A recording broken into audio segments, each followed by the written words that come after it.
Bonjour à tous et bienvenue dans cette édition de 13h et on démarre par cette information en provenance du département du Mono. Des jeunes de ce département s'approprient le contenu du programme d'action du gouvernement. Ils sont réunis au sein d'un creuset dénommé Cadre de concertation des jeunes du Mono, le CCJ.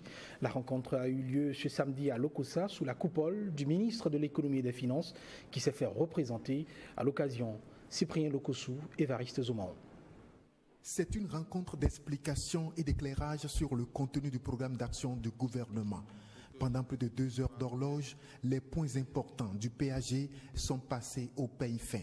Ces jeunes réunis dans un creuset dénommé Cadre de concertation des jeunes du Mono se disent avoir sauté le verrou de la sous-information. Une communication sur le programme d'action du gouvernement PAG 2016-2021 au fin de partager la bonne nouvelle dans tout le département de sorte à ne laisser nulle part où la main de l'adversaire ne passe et repasse.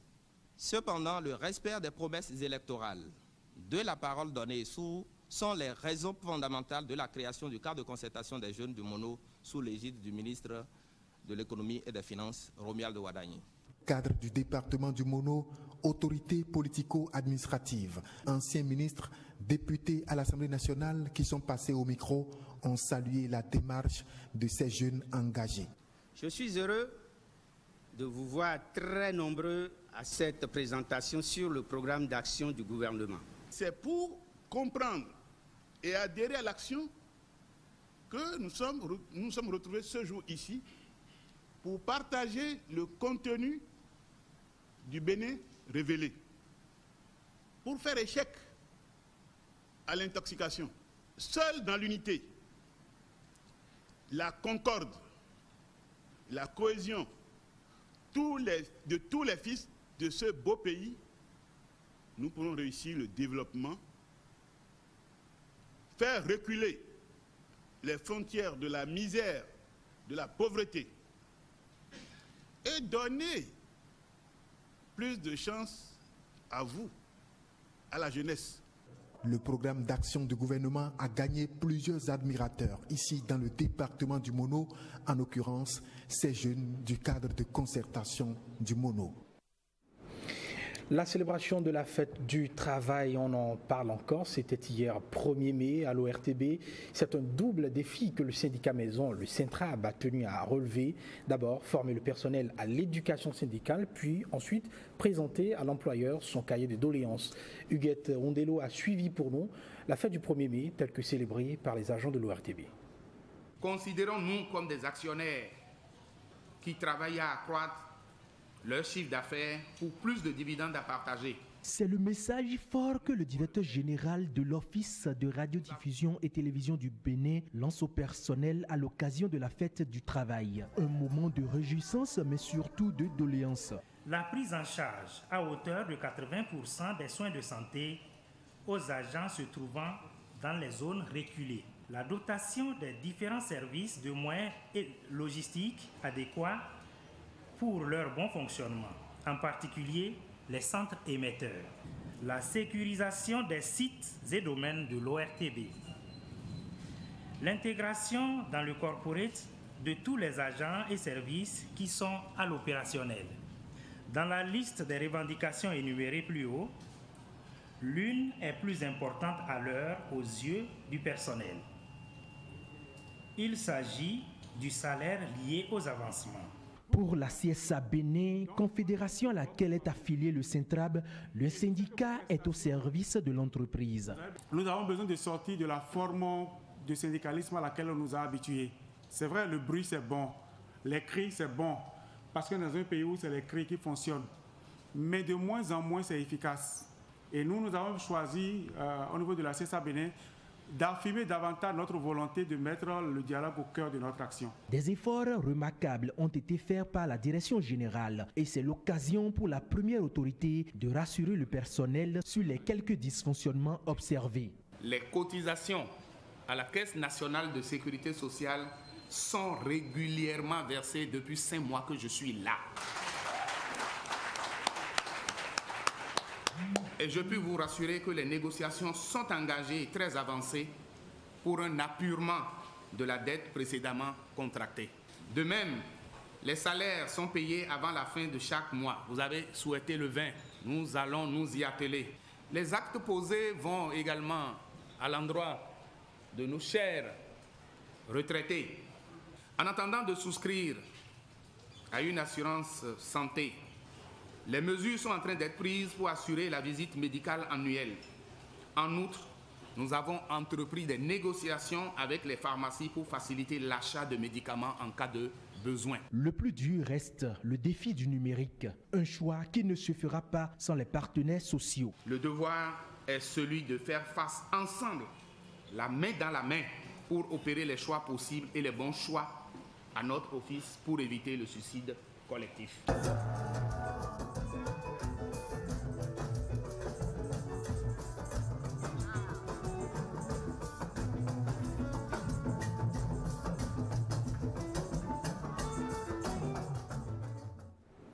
Et voilà, et en dehors des professionnels des médias, eh bien, les artisans ont eux aussi célébré la fête du travail. Ils ont réfléchi aux enjeux commerciaux qui vont leur permettre justement d'accroître leurs revenus. Ils sont arrivés sous la houlette du groupe ADECO. Blaise Adankbo, Petroni Lokosu. Le groupe ADECO, entendez Association pour le développement et la communication, célèbre la fête du travail avec les hommes et femmes du monde artisanal. Plus qu'une célébration, le 1er mai doit être un souvenir. Sachez que le 1er mai n'est pas seulement un rituel, c'est un souvenir de toutes les batailles salutaires qui ont été livrées pour permettre à tous les travailleurs de vivre dans toutes les générations de travailleurs qui, de par leurs intelligences et leurs forces, ont apporté ce qu'ils avaient de meilleur pour la prospérité de notre nation et le bonheur de notre peuple. Les artisans apprécient à sa juste valeur l'acte. C'était une joie, c'était un plaisir pour les artisans d'être considérés aussi en ce jour où tout le monde fête le travail. Puisque d'habitude, ce qui est de général, ce que nous constatons les années antérieures, est que ces artisans ne sont pas souvent considérés comme des travailleurs. Ces artisans, du jour et de nuit, sous la pluie, sous le soleil, se chinent toujours pour rendre ces cadres-là beaux et bien, et même construire leur demeure. Le groupe ADECO œuvre depuis plusieurs années aux côtés des artisans du Bénin pour l'amélioration de leurs œuvres.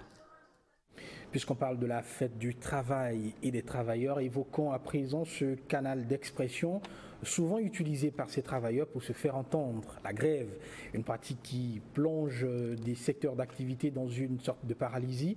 La pratique est la plus sollicitée malgré les différents moyens de lutte et de revendication qui existent.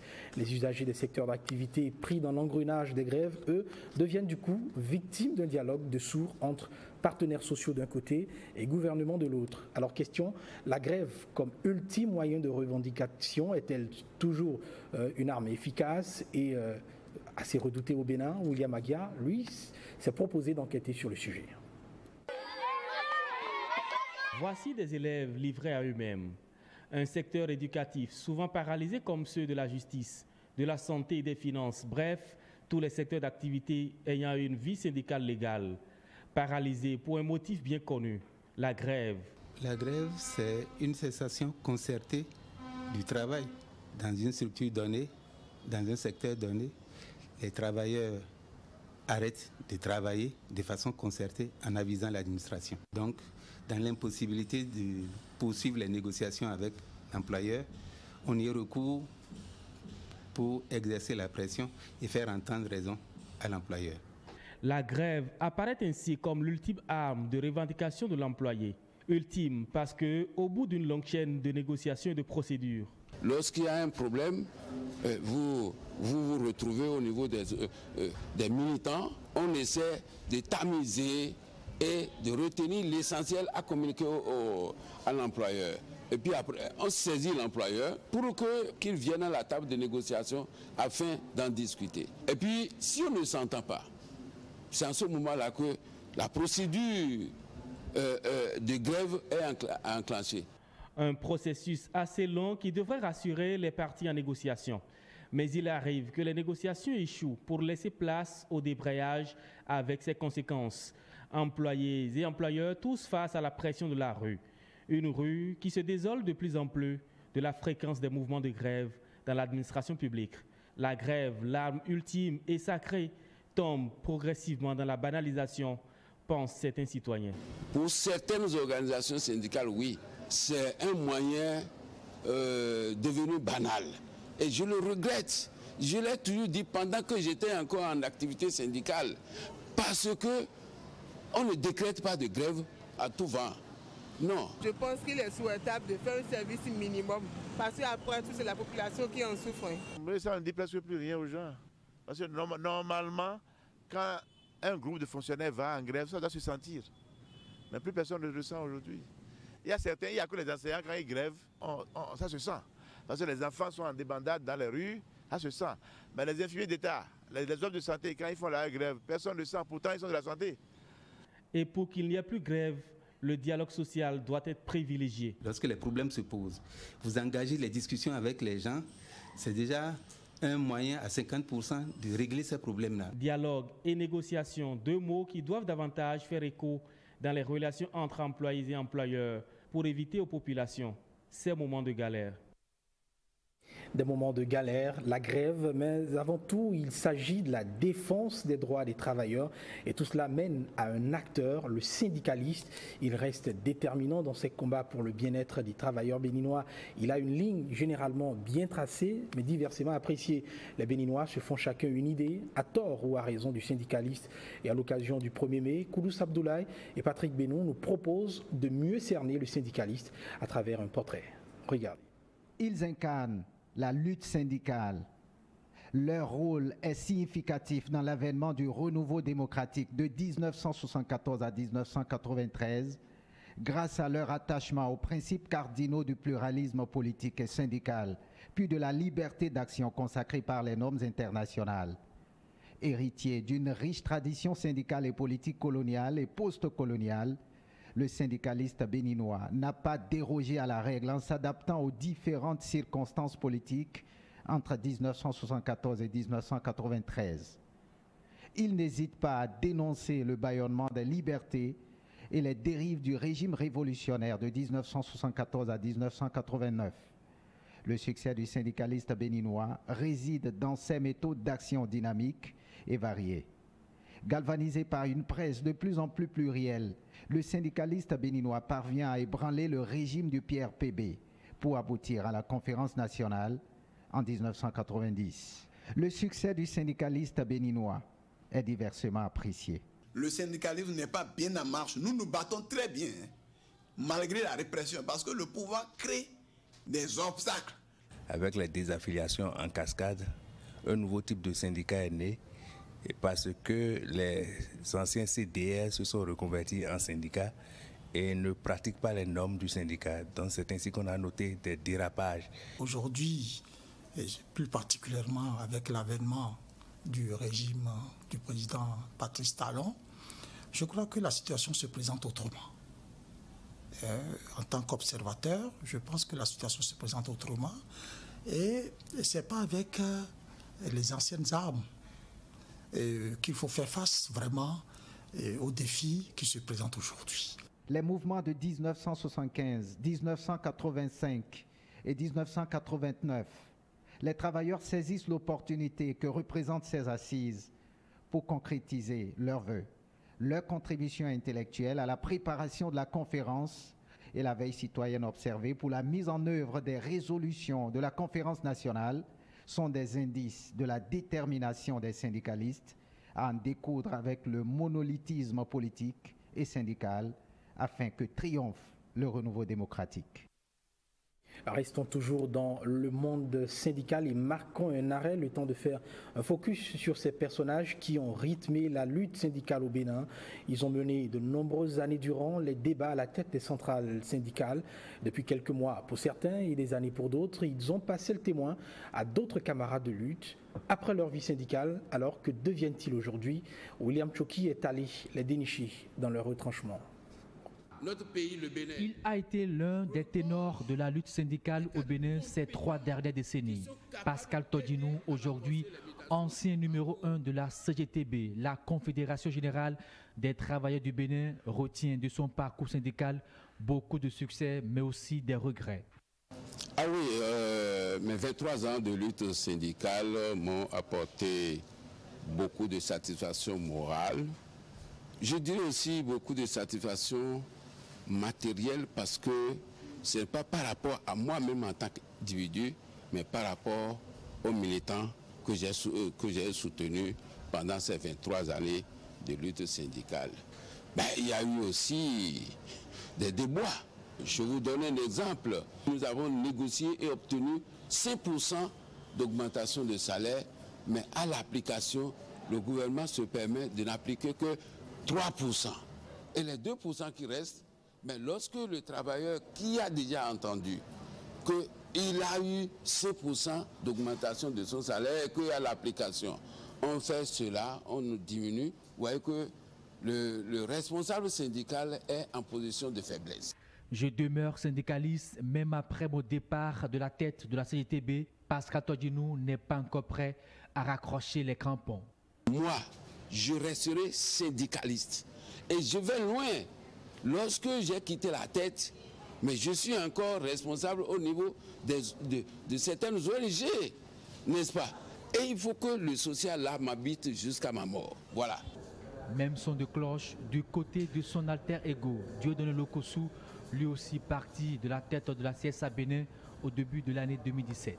Je suis effectivement admis à faire officiellement valoir mes droits à la retraite professionnelle en 2012 et c'est au début de cette année que j'ai définitivement rompu avec le mouvement syndical.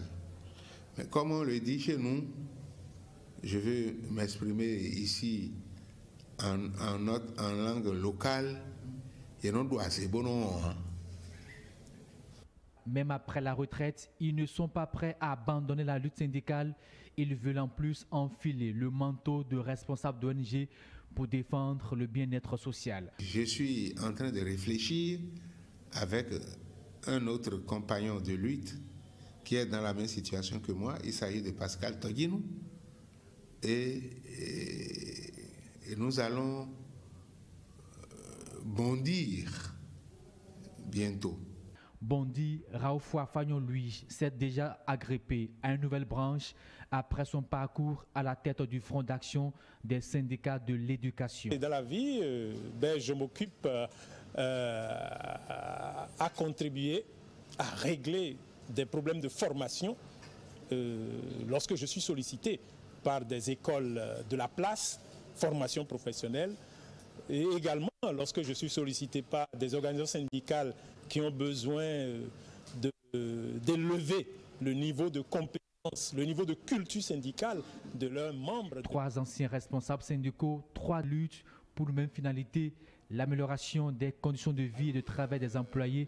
Ils sont aujourd'hui à la touche, mais les gènes de la lutte syndicale sont toujours en eux. Et toujours dans l'actualité de la célébration de la fête du travail, intéressons-nous à présent à ces travailleurs dont on parle très peu, les pasteurs, les prêtres de l'Église catholique, en clair les religieux. Que font-ils après le dimanche, jour par excellence de leur activité? Comment sont-ils rémunérés pour la fonction qu'ils exercent? Cyprien Lokossou et Évariste Ezomaon nous renseignent à travers ce sujet. Ils ont reçu un appel de Dieu pour servir le peuple.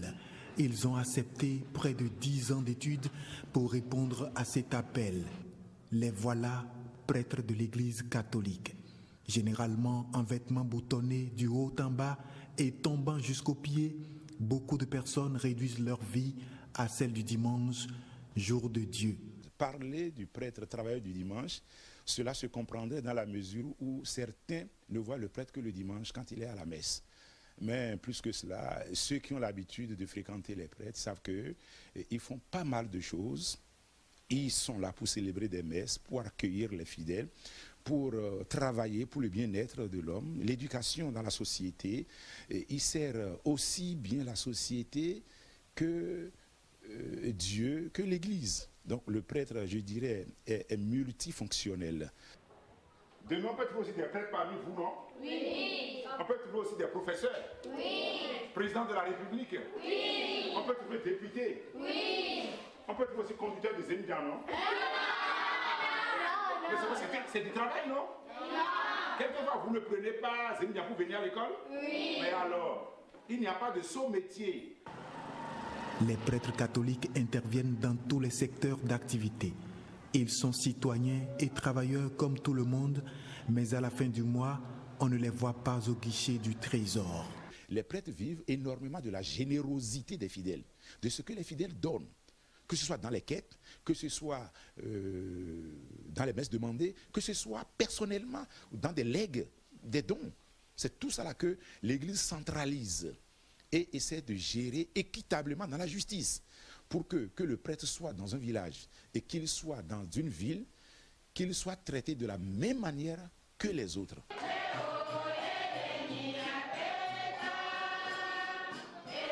Pasteurs à l'image de Jésus-Christ, ils se déploient à toucher tous les cœurs, partout où ils interviennent.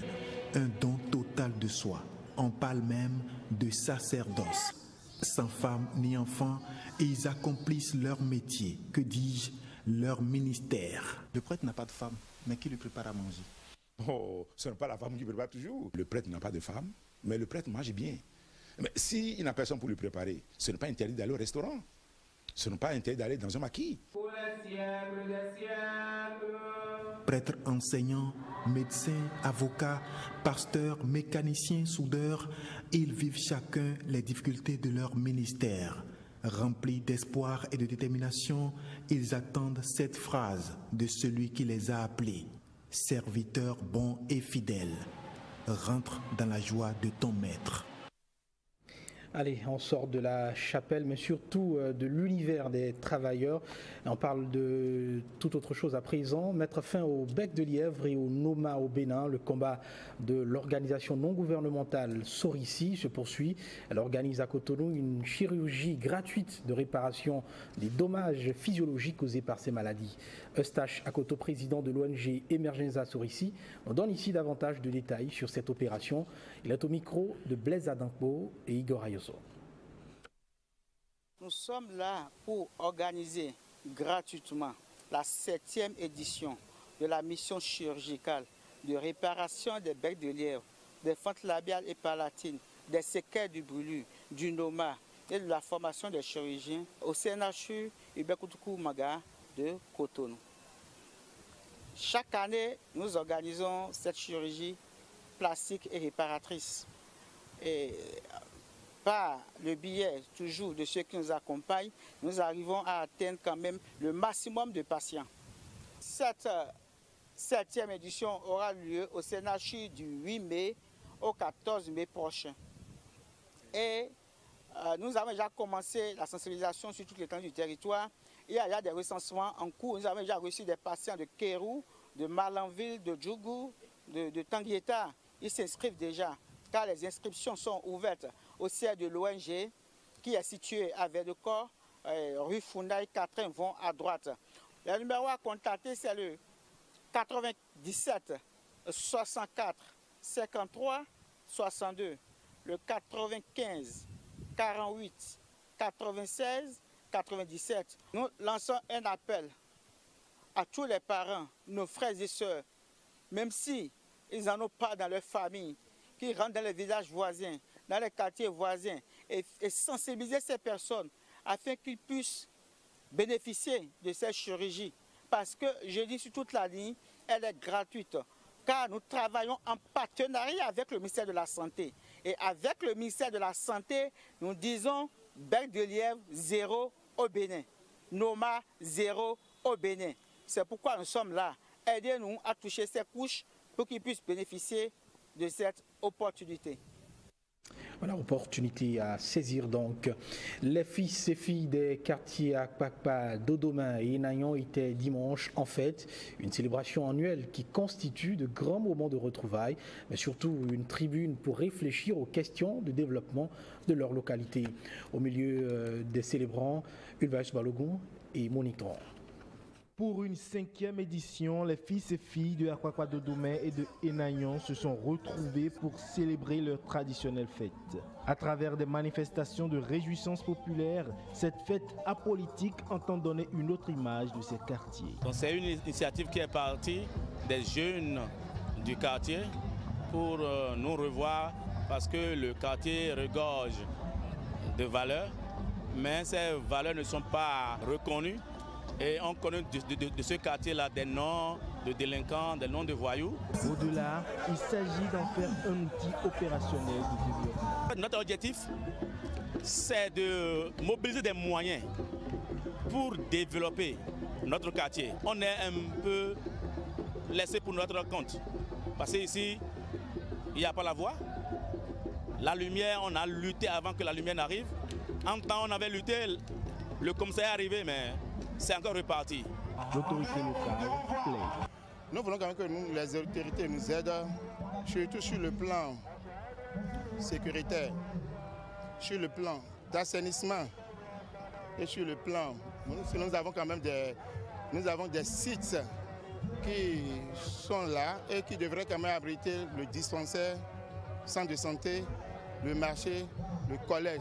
Avec ces retrouvailles, ces fils et filles ambitionnent de sortir leur quartier de l'ornière du sous-développement.